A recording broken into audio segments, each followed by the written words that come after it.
Shalom, shalom. Nipende kukuletea ujumbe wa kipindi cha mwezi wa tatu.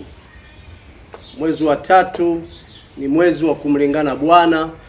Na wewe rafiki yangu, kumbuka kwamba popote pale ulipo, maandiko matakatifu yanazungumza kwenye kitabu cha Yakobo sura ile ya kwanza mstari wa 27, inasema kwamba dini iliyo safi ni kwenda kuwatazama wajane na yatima na katika shida walizo nazo, katika uhitaji wao. Kwa hivyo nipende kuwaasa wa Tanzania na mabara mengine wanatufuatilia na wanasikia ujumbe huu. Mwezi wa tatu ni mwezi wa kuachilia sadaka zako kwa wahitaji kama vile yatima, wajane na wahitaji mbalimbali, wazee wasiojiweza. Unaweza ukafanya hivyo. Usikusanye nguo nyingi kwenye kabati, mwaka hadi mwaka hujavaa hata nguo zile ambazo umenunua.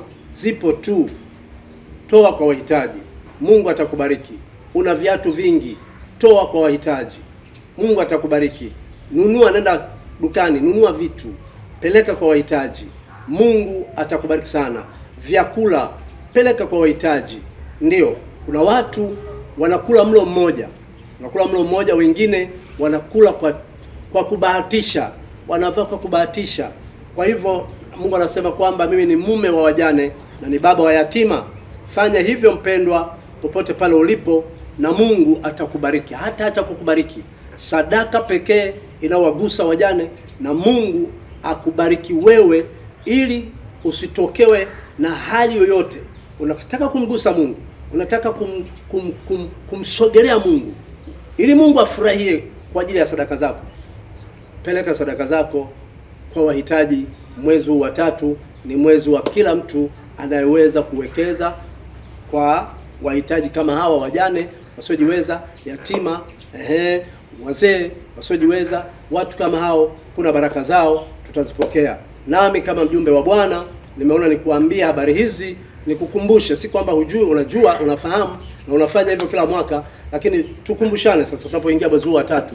Toa sadaka yako mahali ambapo itaenda kuwagusa wajane na yatima.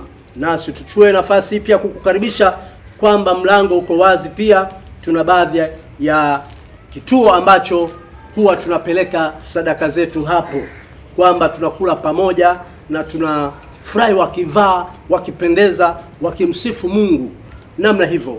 Kwa hivyo nikukaribishe na nikualike sana kwa kipindi hiki.